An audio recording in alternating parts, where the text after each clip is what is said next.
ಒಂದು ಹೆಸರು ಅಳಿಸೋದಕ್ಕೆ ₹80 offer. SIT ತನಿಖೆಯಲ್ಲಿ ಸಿಗ್ತಾ ಸುಳಿವು, ಆಯೋಗದ ಕೆಲಸದ ಮೇಲೆ ಅನುಮಾನ. ಇದುವೇ ಚದುರಂಗದ ಎರಡನೇ ಸ್ಟೋರಿ. ₹80ಗೆ ಡಿಲೀಟ್.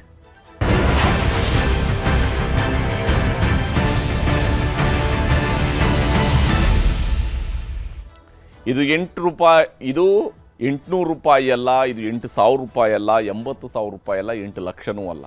ಇದು ₹80 ಮ್ಯಾಟ್ರ್. ಇದು ಒಂದು ಹೆಸರನ್ನು ಡಿಲೀಟ್ ಮಾಡೋದಕ್ಕೆ ₹80 ಸಾಕಾಗುತ್ತಂತೆ. ನೋಡಿ, ಈ ದೇಶದ ಭವಿಷ್ಯವನ್ನು ಬರೆಯುವಂಥದ್ದು, ಈ ದೇಶದಲ್ಲಿ ಅಧಿಕಾರವನ್ನು ಯಾರ ಕೈಗೆ ಕೊಡಬೇಕು ಅನ್ನುವಂಥದ್ದನ್ನು, ಈ ದೇಶದಲ್ಲಿ ನಮ್ಮನ್ನು ಆಳುವವರನ್ನು ಆಯ್ಕೆ ಮಾಡಿಕೊಳ್ಳುವಂತಹ ಅಧಿಕಾರವನ್ನು ಈ ದೇಶದ ಪ್ರತಿಯೊಬ್ಬ ಪ್ರಜೆಗೂ ಕೂಡ ಸಿಗಬೇಕು ಅನ್ನುವಂಥ ಆಶಯದೊಂದಿಗೆ ನಮ್ಮ ಸಂವಿಧಾನ ನಮ್ಮ ದೇಶದಲ್ಲಿ 18 ವರ್ಷ ಮೇಲ್ಪಟ್ಟಂಥವರಿಗೆ ವೋಟಿಂಗ್ ರೈಟ್ಸನ್ನು ಕೊಟ್ಟಿದೆ. ಮತದಾನ ಅನ್ನುವಂಥದ್ದು ಒಂದು ದೊಡ್ಡ ಹಕ್ಕು, ದೊಡ್ಡ ಜವಾಬ್ದಾರಿ. ಆದರೆ ಆ ದೊಡ್ಡ ಹಕ್ಕು, ಆ ದೊಡ್ಡ ಜವಾಬ್ದಾರಿಯನ್ನು ಕೇವಲ ₹80ಗೆ ಅಳಿಸಿ ಹಾಕಲಾಗ್ತಾ ಇದೆ. ಕೇವಲ ₹80ಗೆ ಅಳಿಸಿ ಹಾಕಲಾಗ್ತಾ ಇದೆ. ಇದು ಸದ್ಯ ಈ ವೋಟ್ ಚೋರಿ ಬಗ್ಗೆ ಸಿಗ್ತಾ ಇರತಕ್ಕಂತಹ ಬಹಳ ಇಂಪಾರ್ಟೆಂಟ್ ಆಗಿರ್ತಕ್ಕಂತಹ ಮಾಹಿತಿ. SIT ನಡೆಸ್ತಾ ಇರುವಂತಹ ತನಿಖೆಯ ಸಂದರ್ಭದಲ್ಲಿ ಸಿಗ್ತಿರುವಂತಹ ಮಾಹಿತಿ. ವೋಟ್ ಚೋರಿ ಆರೋಪಕ್ಕೆ ಈಗ ಹೊಸ ಟ್ವಿಸ್ಟ್ ಸಿಕ್ಕಿದೆ. ವೋಟ್ ಚೋರಿ ಆರೋಪಕ್ಕೆ ಸಂಬಂಧಪಟ್ಟಂತೆ ಹೊಸ ಟ್ವಿಸ್ಟ್ ಸಿಕ್ಕಿದೆ. ಒಂದು ಹೆಸರನ್ನು ಅಳಿಸೋದಕ್ಕೆ ₹80 ಆಫರನ್ನು ಕೊಡ್ತಾ ಇದ್ದಾರೆ. ಒಂದು ಹೆಸರನ್ನು ಅಳಿಸೋದಕ್ಕೆ ವೋಟರ್ ಲಿಸ್ಟಿಂದ ಒಂದು ಹೆಸರನ್ನು ಡಿಲೀಟ್ ಮಾಡಿದರೆ ₹80. ಈ ರೀತಿಯಂಥ ಆಫರ್, ಬಹಳ ದೊಡ್ಡ ಅಮೌಂಟ್ ಇಲ್ಲ ಇಲ್ಲಿ. ₹80ಗೆ ಒಬ್ಬನ ವೋಟಿನ ಹಕ್ಕನ್ನು ₹80 ಬೆಲೆಗೆ ನಿಗದಿಪಡಿಸಿದ್ದಾರೆ. BJP ಆಯೋಗಕ್ಕೆ ಕಾಂಗ್ರೆಸ್ ಈಗ ತಪರಾಕಿ ಕೊಡ್ತಾ ಇದೆ. ಯಾಕಂದರೆ ಇಲ್ಲಿ ವೋಟ್ ಚೋರಿ ಬಗ್ಗೆ ರಾಹುಲ್ ಗಾಂಧಿಯವರು ಆರೋಪ ಮಾಡಿದಾಗ ಇಲ್ಲೆಲ್ಲ ಆನ್ಲೈನ್ ಮೂಲಕವಾಗಿ ಯಾವುದೇ ರೀತಿಯಾದಂತಹ ಡಿಲೀಷನ್ಗೆ ಅವಕಾಶಗಳಿಲ್ಲ ಅನ್ನೋಂಥದ್ರ ಬಗ್ಗೆ ಚುನಾವಣಾ ಆಯೋಗ ಎದ್ನೋ ಬಿದ್ನೋ ಅಂಥೇಳಿ ಸ್ಪಷ್ಟನೆಯನ್ನು ಕೊಡ್ತು. ಆದರೆ ಸ್ಪಷ್ಟನೆಯನ್ನು ಕೊಟ್ಟಂಥವರು ಬಹಳ ಮುಖ್ಯವಾಗಿ ಮಾಡಿಸಬಹುದಾಗಿದ್ದಂತಹ ಒಂದು ಕೆಲಸ ಅಂತ ಹೇಳಿದರೆ, ಅವರ ಕಾರ್ಯವ್ಯಾಪ್ತಿಯಲ್ಲಿ ಬರ್ತಕ್ಕಂತಹ ವೋಟ್ ಚೋರಿ ಅಥವಾ ವೋಟ್ ಡಿಲೀಟ್ ಯಾವ ಕಾರಣಕ್ಕಾಗಿ ಆಯಿತು ಅಂಥೇಳಿ FIR ಭಾರತೀಯ ಚುನಾವಣಾ ಆಯೋಗ ದಾಖಲು ಮಾಡಿತ್ತು ಆಳಂದ ಕ್ಷೇತ್ರಕ್ಕೆ ಸಂಬಂಧಪಟ್ಟಂತೆ. ಆದರೆ ಈಗ ಸಿಗ್ತಾ ಇರುವಂತಹ ಮಾಹಿತಿ ಪ್ರಕಾರ ಆಳಂದ ಕ್ಷೇತ್ರದಲ್ಲಿ ಒಂದು ವೋಟನ್ನು ಡಿಲೀಟ್ ಮಾಡೋದಕ್ಕೆ ₹80 ನಿಗದಿಯಾಗಿತ್ತು ಅಂಥೇಳಿ. ಇದು ನಿಜಕ್ಕೂ ಕೂಡ ಪ್ರಜಾಪ್ರಭುತ್ವದಲ್ಲಿ ಕಳವಳಕಾರಿಯಾಗಿರ್ತಕ್ಕಂತಹ, ಆತಂಕ ಹುಟ್ಟಿಸ್ತಕ್ಕಂತಹ ಬೆಳವಣಿಗೆ. ಆಳಂದ ಕ್ಷೇತ್ರದ ವೋಟ್ ಚೋರಿ ಆರೋಪದ ತನಿಖೆ ಈಗ ನಡೀತಾ ಇದೆ. SIT ಅವರು ತನಿಖೆ ನಡೆಸ್ತಾ ಇದ್ದಾರೆ. ಈ ಸಂದರ್ಭದಲ್ಲಿ ಮಾಜಿ ಶಾಸಕ ಸುಭಾಷ್ ಗುತ್ತೇದಾರ್ ಮನೆಯಲ್ಲೂ ಕೂಡ ಶೋಧ ಕಾರ್ಯವನ್ನು ನಡೆಸಲಾಗಿತ್ತು. ಸುಭಾಷ್ ಗುತ್ತೇದಾರ್ ಅವರ ಮನೆ, ಅಲ್ಲೊಂದು ಬಾರು, ಹಾಗೆಯೇ ಅವರ ಮಗನ ಮನೆ, ಇಲ್ಲೆಲ್ಲ ಕೂಡ ಹುಡುಕಲಾಗಿತ್ತು. ಕಲಬುರಗಿ ಆಳಂದದಲ್ಲಿ ಜಾಲಾಡಿರ್ತಕ್ಕಂಥ SIT ಟೀಮ್ ಈಗಾಗಲೇ ಕೆಲವರನ್ನು ವಶಕ್ಕೂ ಪಡ್ಕೊಂಡಿದೆ. ಪ್ರಮುಖ ಆರೋಪಿ ಅಕ್ರಮ್ ಸೇರಿದಂತೆ 6 ಶಂಕಿತರನ್ನು ಈಗಾಗಲೇ SIT ಗುರುತಿಸಿದೆ. ಇವರುಗಳು ಇದರಲ್ಲಿ ಬಹಳ ಪ್ರಮುಖ ಪಾತ್ರವನ್ನು ನಿಭಾಯಿಸಿದ್ದಾರೆ. ಅಂದರೆ ವೋಟನ್ನು ಡಿಲೀಟ್ ಮಾಡಿಸುವಂತಹ ಕೆಲಸದಲ್ಲಿ ಇವರು ತೊಡಗಿದ್ದಾರೆ ಅನ್ನೋಂಥದ್ದು SITಗೆ ಇರುವಂತಹ ಬಲವಾದಂಥ ಅನುಮಾನ ಮತ್ತು ಅದಕ್ಕೆ ಪೂರಕವಾದಂಥ ದಾಖಲೆಗಳು ಕೂಡ ಸಿಕ್ಕಿದ್ದಾವೆ. ಮತದಾರ ಪಟ್ಟಿಯಿಂದ ಹೆಸರು ಡಿಲೀಟ್ ಮಾಡಿರುವಂಥದ್ದು ಕೂಡ ಪತ್ತೆಯಾಗಿದೆ. ಮತದಾರರ ಪಟ್ಟಿಯಿಂದ ಹೆಸರುಗಳನ್ನು ಡಿಲೀಟ್ ಮಾಡಿಸಲಾಗುತ್ತೆ. ಚುನಾವಣೆ ಹತ್ತಿರ ಇದ್ದಾಗ ಈ ಡಿಲೀಟ್ ಮಾಡಲಾಗುತ್ತೆ. ಯಾಕಂದರೆ ಸಾಮಾನ್ಯವಾಗಿ ಮತದಾರರು ಯಾರು ಕೂಡ, ಚುನಾವಣಾ ಆಯೋಗ ಹೇಳುತ್ತೆ ನಿಮ್ಮ ಹೆಸರು ಮತದಾರರ ಪಟ್ಟಿಲಿ ಇದೆಯೋ ಇಲ್ಲೋ ಅಂದೇಳಿ ಖಾತ್ರಿ ಪಡಿಸ್ಕೊಳ್ಳಿ ಅಂತೇಳಿ. ಆದರೆ ಬಹುತೇಕ ಮಂದಿ ಚುನಾವಣೆ ವೋಟಿಂಗ್ ದಿವಸ ನೇರವಾಗಿ ಹೋಗಿ ವೋಟ್ ಹಾಕೋದಕ್ಕೆ ಅಂತೇಳಿ 2 ದಿವಸಕ್ಕೆ ಮೊದಲು ಯೋಚನೆ ಮಾಡ್ತಿರ್ತಾರೆ ಹೊರತು ಅದರ್ವೈಸ್ ಅವರು ನೋಡಿರಲ್ಲ. ಈಗ ಮತದಾರರ ಪಟ್ಟಿಯಿಂದ ಹೆಸರುಗಳು ಡಿಲೀಟ್ ಮಾಡೋದಕ್ಕೆ ಇಲ್ಲಿ ಕೆಲಸ ಆಗಿದೆ ಅಂತೇಳಿ ಡೇಟಾ ಸೆಂಟರ್ಗಳಲ್ಲೇ ಮತದಾರರ ಹೆಸರುಗಳನ್ನು ಡಿಲೀಟ್ ಮಾಡಲಾಗ್ತಾ ಇದೆ ಅನ್ನುವಂಥದ್ದು ಸದ್ಯಕ್ಕೆ ಸಿಗ್ತಾ ಇರುವಂತಹ ಮಾಹಿತಿ.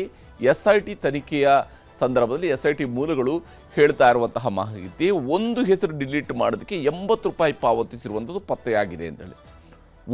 ಅಂದರೆ ನೋಡಿ, 1,000 ಜನರ ಹೆಸರನ್ನು ಡಿಲೀಟ್ ಮಾಡಿದ್ರು ಅಂತ ಹೇಳಿದ್ರೆ ಅವನಿಗೆ ₹80,000 ಸಿಗುತ್ತೆ. ಆ ರೀತಿಯಾಗಿ 6,000 ಜನರ ಹೆಸರನ್ನು ಡಿಲೀಟ್ ಮಾಡಿದ್ದಾರೆ ಅಂತ ಹೇಳಿದ್ರೆ ಸರಿಸುಮಾರು ₹4,80,000 ಸಿಕ್ಕಿದೆ ಅಂತ ಹೇಳಿ. ಒಂದು ಹೆಸರು ಡಿಲೀಟ್ಗೆ ₹80 ಪಾವತಿಸಿರುವಂಥದ್ದು ಪತ್ತೆಯಾಗಿದೆ. ಡಾಟಾ ಸೆಂಟರ್ ನಿರ್ವಾಹಕರ ಮೇಲೆ SIT ಈಗ ಕಣ್ಣಿಟ್ಟಿದೆ. ಅಂದರೆ ಇದನ್ನು ಪರ್ಟಿಕ್ಯುಲರ್ ಆಗಿ ಡಿಲೀಟ್ ಮಾಡಬೇಕು ಅಂತ ಹೇಳಿದ್ರೆ ಡಾಟಾ ಸೆಂಟರ್ಗೆ ಅದರನ್ನೇ ಬಳಕೆ ಮಾಡ್ಕೊಂಡೇ ಮಾಡಬೇಕು. ಇಲ್ಲೇ ಹೋದರೆ ಅಲ್ಲಿ OTP ಜನರೇಟ್ ಆಗಿ ಅದರ ಮೂಲಕವಾಗಿ ಹೆಸರುಗಳನ್ನ ಡಿಲೀಟ್ ಮಾಡಿಸಲಾಗಿದೆ ಅನ್ನೋಂಥದ್ದು ಸದ್ಯಕ್ಕಿರುವಂಥ ಮಾಹಿತಿ. ವಾಯ್ಸ್ ಓವರ್ ಇಂಟರ್ನೆಟ್ ಟೆಲಿಫೋನ್ ಮೂಲಕ ಸಂಪರ್ಕವನ್ನು ಮಾಡಿರುವಂಥದ್ದು ಅನ್ನುವಂತಹ ಒಂದು ಮಾಹಿತಿಯು ಕೂಡ ಇಲ್ಲಿ ಲಭ್ಯ ಆಗಿದೆ. 6 ಮಂದಿ ಡಾಟಾ ಸೆಂಟರ್ ಸಿಬ್ಬಂದಿ ಮೇಲೆ ಅನುಮಾನವೂ ಕೂಡ ವ್ಯಕ್ತವಾಗ್ತಾ ಇರುವಂಥದ್ದು. ಆದರೆ ಇವರೆಲ್ಲ ಡಾಟಾ ಸೆಂಟರ್ನಲ್ಲಿ ಕೆಲಸ ಮಾಡ್ತಾ ಇದ್ದಂಥವ್ರು, ಅವರು ನಕಲಿ ಮನವಿಗಳನ್ನು ಸೃಷ್ಟಿಸಿ ಡಿಲೀಟ್ ಮಾಡಿರುವಂತಹ ಅನುಮಾನ ಈಗ ವ್ಯಕ್ತವಾಗ್ತಾ ಇದೆ. ಅಂದರೆ ಒಬ್ಬನ ಹೆಸರನ್ನು, ಇದು ಆಳಂದದಲ್ಲಿ ಮಾತ್ರ ಅಲ್ಲ, ಬೇರೆ ಬೇರೆ ಚುನಾವಣೆ ಸಂದರ್ಭದಲ್ಲೂ ಕೂಡ ಈ ರೀತಿಯಿಂದ ಡಿಲೀಟ್ ಬಗೆಗಿನ ಆಕ್ಷೇಪ ಆಕ್ರೋಶಗಳು ಇದ್ವು. ಆದರೆ ಈಗ ಇಲ್ಲಿ ನಕಲಿ ಮನವಿಗಳನ್ನು ಸೃಷ್ಟಿಸಿ ಡಿಲೀಟ್ ಮಾಡಿರುವಂತಹ ಅನುಮಾನ ವ್ಯಕ್ತವಾಗ್ತಾ ಇದೆ. ಈ ವಿಚಾರದಲ್ಲಿ ಪ್ರಿಯಾಂಕ್ ಖರ್ಗೆ ಅವರು ಮಾತನಾಡಿದ್ದಾರೆ, ತೋರಿಸ್ತೀನಿ. ವಿತ್ ಡಾಕ್ಯುಮೆಂಟ್ಸ್, ವಿತ್ ಪ್ರೂಫ್ ನಾವು ಎಲೆಕ್ಷನ್ ಕಮಿಷನ್ ಅವರಿಗೆ ಪ್ರಶ್ನೆಯನ್ನು ನಾವು ಕೇಳ್ತೀವಿ, BJP ಅವರಿಗೆ ಪ್ರಶ್ನೆ ನಾವು ಕೇಳ್ತೀವಿ. ಪ್ರಜಾಪ್ರಭುತ್ವವನ್ನು ಇವರು ಮಾರಾಟಕ್ಕಿಟ್ಟಿದ್ದಾರೆ. ಇವರು ಹಲವಾರು ರಾಜ್ಯಗಳಲ್ಲಿ ಏನಿದು ಮತಕಳ್ಳತನದಿಂದ ಇವರು ಆರ್ಸ್ ಬಂದಿರೋದಂತ ನಾವು ದಾಖಲೆ ಸಮೇತ ನಾವು ಜನರ ಮುಂದೆ ಇಡ್ತೀವಿ. ರಾಹುಲ್ ಗಾಂಧಿ ಅವರು ಎಲೆಕ್ಷನ್ ಕಮಿಷನ್ ಆಫ್ ಇಂಡಿಯಾಗೆ ಪ್ರಶ್ನೆ ಮಾಡಿದಾಗ ನೀವು ಅಫಿಡವಿಟ್ ಕೊಡಿ ಅಂತ ಹೇಳ್ತಾರಲ್ಲಪ್ಪ, ಇದಕ್ಕೇನಂತಾರೆ? ಏನಂತಾರೆ ಎಲೆಕ್ಷನ್ ಕಮಿಷನ್ ಆಫ್ ಇಂಡಿಯಾ?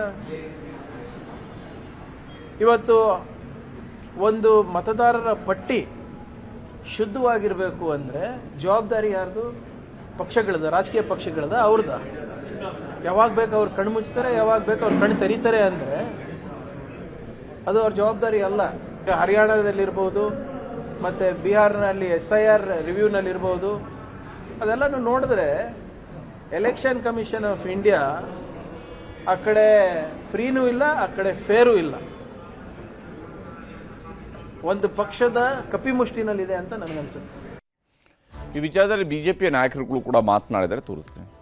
ಇದ್ರ ಬಗ್ಗೆ ಸರ್ಕಾರ, ಕರ್ನಾಟಕ ರಾಜ್ಯದಲ್ಲಿ ಸರ್ಕಾರ, ಮುಖ್ಯಮಂತ್ರಿಗಳು ಸಿದ್ದರಾಮಯ್ಯ ಅವರಿದ್ದಾರೆ, ಗೃಹ ಮಂತ್ರಿಗಳು ಪರಮೇಶ್ವರ್ ಅವರಿದ್ದಾರೆ, ತನಿಖೆ ನಡೆಸಲಿ ಅಲ್ಲಿ ಯಾರು ಚುನಾಯಿತರಾಗಿದ್ದಾರೆ ಅಂತ. ಈಗೇನೋ ನಕಲಿ ಆಧಾರ್ ಕಾರ್ಡ್ಗಳು ಸಿಕ್ಕಿದೆ 10,000 ಅಂತ ಬರ್ತಾ ಇದೆ, ಅದ್ರ ಬಗ್ಗೆನೂ ಕೂಡ ತನಿಖೆ ಮಾಡಿ ಯಾರು ತಪ್ಪಿತಸ್ಥರಿದ್ದಾರೆ ಕ್ರಮ ತೆಗೆದುಕೊಳ್ಳಿ, ಯಾರು ಬೇಡ ಅಂತಾರೆ. ವೋಟ್ ಚೋರಿ ಅಂತಾರೆ. ಎಲ್ಲಿದೆ ವೋಟ್ ಚೋರಿ? 136 ಸೀಟ್ ಗೆದ್ರಿ. ವೋಟ್ ಚೋರಿ ನೀವು ಮಾಡಿದ್ರ, ಸೋತವ್ರು ಮಾಡಿದ್ರ? ಸೋತವ್ರು ವೋಟ್ ಚೋರಿ ಮಾಡಿದ್ರೆ ಸರ್ಕಾರ ಬರ್ತಿತ್ತು. ಮಾತೆತ್ತಿದ್ರೆ ವೋಟ್ ಚೋರಿ ಅಂದ್ರೆ ನೀವು ಸಹಜವಾಗಿ ನಿಮ್ಮ ತಪ್ಪುಗಳನ್ನ ಮುಚ್ಕೊಳ್ಳಿಕ್ಕೆ ನೀವು ಅನೇಕ ಬೇರೆ ವಿಚಾರಗಳನ್ನು ತೋರಿಸಿ ಕೆಲಸ ಮಾಡ್ತೀವಿ. ಇಲ್ಲಿ ನಾರಾಯಣಸ್ವಾಮಿ ಅವರು ಹೇಳ್ತಿರುವಂತಹ ವಾದ ಇದು ಹಳೆಯ ವಾದನೆ. ಅಂದರೆ ಈ ರೀತಿಯಾಗಿ ನೀವು ಹಾಗಾದ್ರೆ ಹೆಂಗೆ ಗೆದ್ರಿ ಅನ್ನೋಂಥ ವಾದವನ್ನು ಅವರು ಆರಂಭದ ದಿವಸಗಳು ಹೇಳ್ತಾರೆ ಅದನ್ನೇ. ಆದರೆ ಇಲ್ಲಿ ಒಂದು ವಿಚಾರ ಏನು ಗಮನಿಸಬೇಕಾದ್ದು ಆಳಂದದಲ್ಲಿದ್ದರೆ, ಗೆದ್ದಿರೋ ಶಾಸಕನೇ ಮಾಡಿರ್ತಕ್ಕಂತಹ ಆಪಾದನೆ. ಗೆದ್ದಿರೋ ಶಾಸಕ ಚುನಾವಣೆಯಲ್ಲಿ ಮತದಾನಕ್ಕೆ ಮೊದಲೇ ಮಾಡಿದ್ರು ಆಪಾದನೆಯನ್ನು, ಅದಾದ ನಂತರ ಅವ್ರು ಗೆದ್ದಿದ್ದಾರೆ ಕೂಡ. ಸುಮಾರು 6,000 ಮತಗಳು ಡಿಲೀಟ್ ಆಗಿದ್ದಾವೆ ಅನ್ನೋಂತಹ ಗಂಭೀರ ಆರೋಪ ಇರುವಂಥದ್ದು. ಇದು ಯಾವ ಉದ್ದೇಶಕ್ಕಾಗಿ ಡಿಲೀಟ್ ಮಾಡಲಾಯಿತು ಅನ್ನುವಂಥದ್ರ ಬಗ್ಗೆಯೂ ಕೂಡ ಅವರು ಪ್ರಶ್ನೆಗಳನ್ನ ಎತ್ತಿದ್ರು. ಎಲ್ಲ ವಿಚಾರಗಳ ಬಗ್ಗೆ ಅಂತಿಮವಾಗಿ ತನಿಖೆಯಿಂದ ಮಾತ್ರ ಸತ್ಯ ಹೊರಬರಬೇಕಾಗಿದೆ.